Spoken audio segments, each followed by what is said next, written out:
Dreams too big, aiming for the stars. Gonna paint the city pink, paint my skies. Ladies, if women and girls woke up tomorrow morning and decided that they love the bodies that they're in, the billion-dollar beauty industry would collapse. That's actually so real. That is... What? That's actually such a good question. Sorry, I'm in shock because the way the question... Like, the way it just, like, takes you by shock. Okay, personally, I think that's actually really real because the standards that we have in society are quite... They're not realistic. I get you. They're not realistic, and that it's just boring. It makes people feel so insecure about themselves, and it's upsetting. I think on a personal level, just to speak to this a little, I had an era where I decided to glow up, right? And that led me into like a real spiral into consumerism. When I said I'm doing skincare, kira 10 steps. When I said I'm going shopping, kira 1 So yeah, no, I feel genuinely. So I definitely get the sentiments that are being shared here. Evile, like speaking about like going through such an experience, I've also gone through that myself, and it takes a really long time for you to like get out of that space, that dark space, getting to discover yourself, loving your flaws and embracing them. So hey, hobokete. Another thing is that I personally feel like when it comes to the beauty industry, it comes off in two ways. It's either you're in the beauty industry because you genuinely love it and you love who you are, or you're doing it to cover up who you are. Thank you. I think it's important to highlight that you can love makeup and still love yourself. It's not necessarily that you're trying to hide behind something. So guys, my name is Les Emang. You're listening to Off the Clock with Sky. Our episode is called ISM'S. I'm not alone. I have my queens, okay? I have my celebrities here, and I'm going to give them a bit of time to introduce themselves, give a background into who they are, briefly though. Right? I'm going to start to my right, and we're going to pan over this side. Hi everybody, my name's Neo Phologa. I am a second-year law student at the University of Botswana. I was a Miss Botswana 2022 finalist. I'm a public speaker who also founded a public speaking initiative called Unplug with Neo Phologa. Get ready for that. I'm also a founder of an NGO that is aimed at combating the ever-escalating cases of child abuse in Botswana. Beautifully said. That's really cool. Moving over to my left. Hi guys, my name is Isago Molefe. You might know me as Rafiwa. I am an actress, a model, a pageant princess, an MC, and a creative director. And of course, I'm also a student. Focus girls. Hi guys, I'm Palesa Motsewetsho. I'm a content creator and I'm the founder of Palesa's Caring Sisterhood, an NGO that's based at making sure that girls' voices are heard and they feel that they're being seen and their feelings matter. Yeah, me, Geshapuka, smoking, Geshapuka, bad vibes. Let them know. Yeah, and Geshoka, content creation. Speak on it. I didn't get your shows in Shapus. What about you guys? Geshapuka confidence. Ushoka confidence. Geshoka confidence. Let's take that again, babe. Okay. Geshoka confidence, right? Period. And Geshapuka low self-esteem. And that's it. Yeah. Geshoka my success. Geshapuka smoking. Period. Speak on it. Geshoka happiness. Geshapuka smoking. Beautifully said. So today's episode, I called it the ISM'S, or rather we called it the ISM'S because we're talking all things colorism, texturism, body image. We're gonna go here, there, everywhere, right? So I wanted to start with a submission from one of the Sky Girls. It's an advice question. This is my personal favorite segment, I won't lie. So it says over here, "Hey Sky Girls, please help. I recently gained a little bit of weight due to stress eating, and there's no day that passes without someone saying, 'You're so fat, wait.' They make the same comments, and I'm scared to eat like a normal person, and I've been depressed because of this." That's the submission. How would you advise them to navigate this kind of situation? Before I give advice, I have like a personal thing to say. I've had the same experience where sometimes someone will be like, "Hey, and it's like you never know when it's the perfect weight. Because someone, if you're at this weight, you're too skinny. If you're this, you're too fat. And it's like, that's true. I need to learn that. Let me say, you have to find a point where you're like, I'm enough for myself. Absolutely. because people are always going to comment in everything that you do, even weight, outside of weight. You're never going to be perfect for someone else. You have to learn to be perfect for yourself. That's true. So, yeah. That's true. And I feel like it's time we start telling teenage girls the truth. Okay. You know, here's the thing. Society is never going to change for you. So it is up to you to change for yourself. The moment you decide to change for yourself, you go through 2 stages, right? There's the process of self-acceptance. Self-acceptance is the key to self-love. So you're going to accept your flaws. You're going to accept that, okay, no, I'm not going to be defined by the beauty standards of society because they're ever changing. They don't stay. We need someone with a slim waist. Then you're going to change yourself. Then you change the standards change. So like the beauty standards of society are always going to be changing. It is up to you to make sure you're strong. That's you true. make sure those standards don't define who you are. You are the one in control of that confidence, and you are the one in control of the image, like the image you want to have for yourself. So that if anyone says something about you, something negative about your looks or whatever, what are you talking about? Exactly. I'm That thick. girl. Okay, I'm thick. I know. So what else do you want to say? No, Okay. No, the thing is that I feel like one thing that she should know is that your body is not a trend. It's not a fashion trend. That's true. Fashion trends, they come and go. Yeah. Your body is going to be with you forever. It is your temple. You should love it the way that it is. And I feel like the people you really need to open their eyes. Yeah. Firstly, love yourself, accept yourself, and come to the realization these people, what they're saying to me is not right. That's true. And it's very disrespectful. That's true. So I feel like having an open communication with batho if I gain weight, you have no right to say that, oh, you're gaining weight. Yeah, Or exactly. if I'm losing weight, it's not nice to tell me that, oh, I'm losing weight. Like, it's never nice to comment on someone's weight. And I also feel like when families say these things, like, it comes from a very insecure place. Yes. Or like they're looking at you and they're like, oh, this girl, she thinks she's it. Yeah. But it's very negative. Like, your family is supposed to be there to uplift you. They're supposed to appreciate you for who you are. That's true. And you don't say that to a child. Yeah. You don't say that to a girl at that, because already we're going through so much in the world. I think we should be gentler and less comfortable commenting on people's bodies, no matter what. If you think you're saying something good or well-intentioned, whatever it is, healthy, unhealthy, big, small, this, that, sexy, not sexy, we just shouldn't. You just don't say stuff like that. I get you. And No, I now, get adding you. on to your point, you said there's 2 stages to like self-love and everything. I think there's also another stage of like frustration. When you reach a point where you're like, okay, you know what? I need to start loving myself more. There's a period of time where it's like everything that you do, especially if you're like, you want to work on your body and you want to start going to the gym and stuff like that. There's that period where it's like it's stressful because gym is doing this and it's not helping the way you want it to go. Your body's not going the way that you want it to go, and all the things that you want to do are stressful. Then you like, there's that stage of like you're fighting to either give up or just continue going through it. Yeah. And I think that's what also leads to like self-acceptance and self-love. So it's like, that was a good point that you made. That's step 1. Yeah. I believe in cutting people off, guys. But even family. How do I cut off my mama? No, but like, wait, I get most of those guy girlies are like teenagers and stuff. Okay. Like, if the person who's telling you these things is not your immediate family, like mama and papa, Yeah. cut them off. Like, tell mama, I didn't like the way that person was speaking to me, and for that reason, I'm not going to interact with them, because respect goes both ways. I won't Yes. comment on your body, don't comment on mine. Exactly. Period. No, that was beautifully said. That's good. Yeah. I think I want to head into the second submission that we have over here. It says, hey girls, I need help. Kids at my school have been making fun of me, saying that I am the ugliest and darkest person that they have ever seen.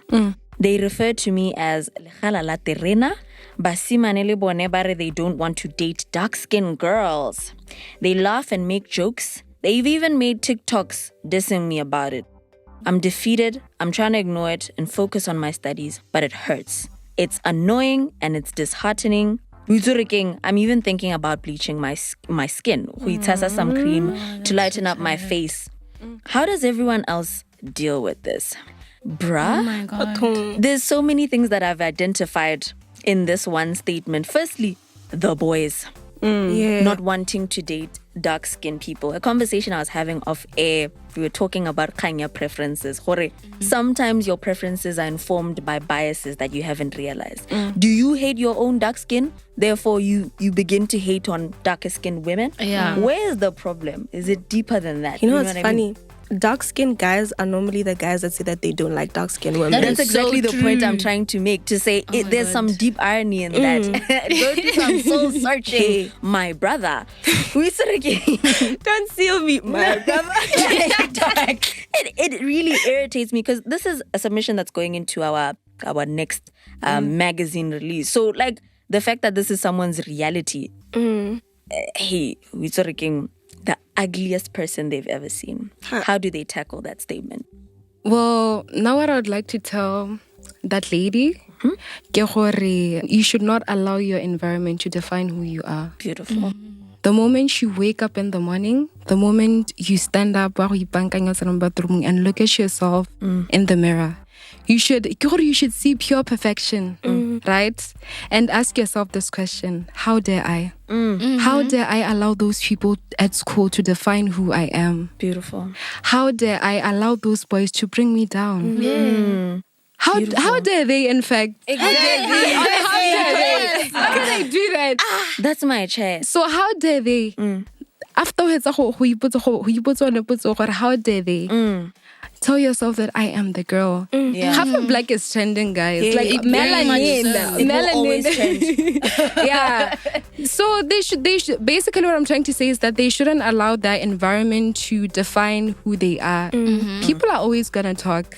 Yeah. People will forever talk. Like no matter what you try to do, even if you bleach your skin, they're still going to find something wrong about There's a you criticism and always. talk.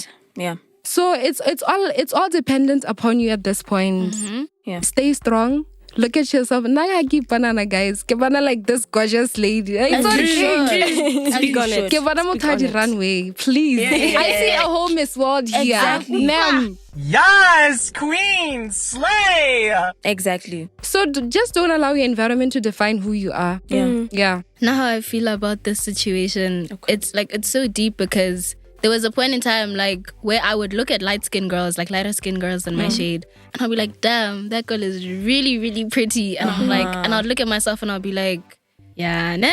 Oh, I get Yeah, you. nah. And it's also like with social media coming into the picture, people edit their pictures, guys. Can we please be for real with us? People edit their skin colors. Yeah. It's very, very crazy. So never compare yourself to someone on social media. And I also feel like when boys say these things, it's not just coming from themselves. It's also something that's been happening for generations and generations where lighter skinned women have been put on a pedestal and they've received more advantages than darker skinned women. Yeah. And this is the 21st century. We don't play. Period. We don't. Dark skinned people are trending, like Noah said.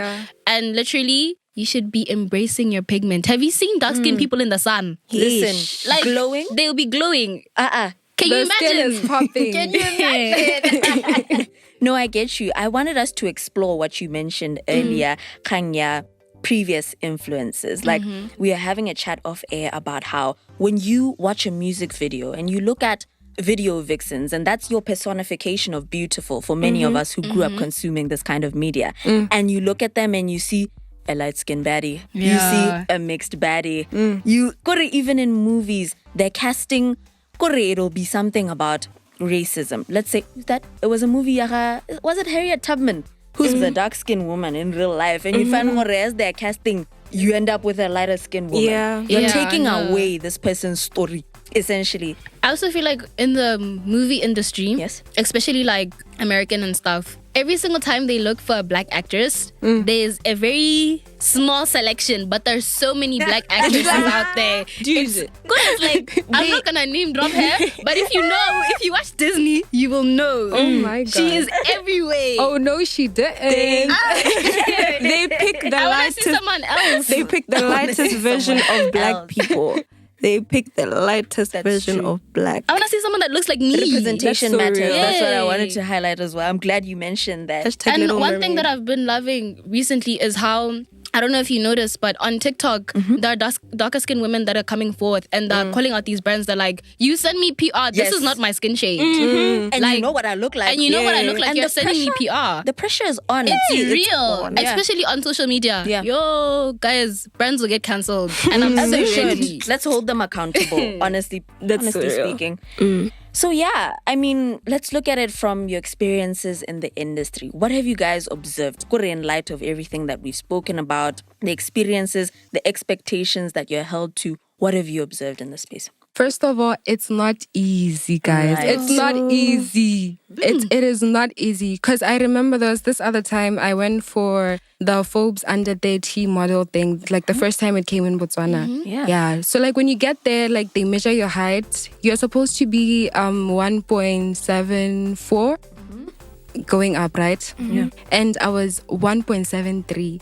That lady looked at me. She was a white lady, by the way. Oh my God. She looked at me and I was like 1.73, only an inch shorter, right? She was like, you're too short. Go. Too short. Just like that. You are too short, go. But I was like, She said, go. she said, you're too short, go. No, I'm sorry. I hope you find But I was more like, opportunities. Or reference. But she something. didn't say that. She did not say that. Sorry, my Buddy. angel. You can't. Before I decided to get into like pageantry, I was so into these runway models. Right. Yeah. I used to tell myself that, you know what, I'm gonna be like Gigi Hadid one day. Yes, you should. But that lady crushed my dreams that day. She said, you're too short. I'm too short. But I get it, guys. Why para dihili for a reason? Exactly. Ghana, that's my like that. chance. You take your heels off. Like you take your heels off and they measure your height. No, get but I you. get that. But like, if you're like 1.73 and you put your heels on, babe, you're obviously gonna go higher than that. So what's the difference? An inch? An That's inch such a- shorter. the margin when That's I think just so, about like, it. it's genuine. Again. So then I was like, you know what? Yeah. I think I'm for sorry you Kidule, went through that. For me in the industry, it's mostly been ageism. I'm very young. I'm 16. Yeah. So I reach out to brands. Brands work with me and stuff like that. And one thing, I've always been raised to be an outspoken person. So if I don't like the way that you're speaking to me, I will cut you off. If I don't like the way you're looking at me and I talk to you about it and you give me some type of attitude, we won't talk again. Exactly. So I carry the same behavior with brands. Like if I feel like you guys are underestimating me, we're done. Okay? And now with the situation where it's kind of been like face to face, I feel like some brands don't know how to work with teenagers. People. Yeah, because it's like when I don't like the way that you made me feel and I voice that, they take it very personally. Yeah, instead of taking it on a business level. All these And things. they'll be like, oh my kaka, ungrateful. I'll be like, whoa. Calm down. It was never that deep. Acting as if you're doing your favor. Do you know what's so scary also with the industry is that everything is connected. So you mess up with one person, you think you're gonna mess up the everyone's whole gonna find place, out, yeah. bruh. And on the topic of like being underestimated, just yesterday I was supposed to go for an audition. Okay. And guys, I'll cry. I called early in the morning, right, to just check, like, hey guys, do you guys have like age restrictions? Right.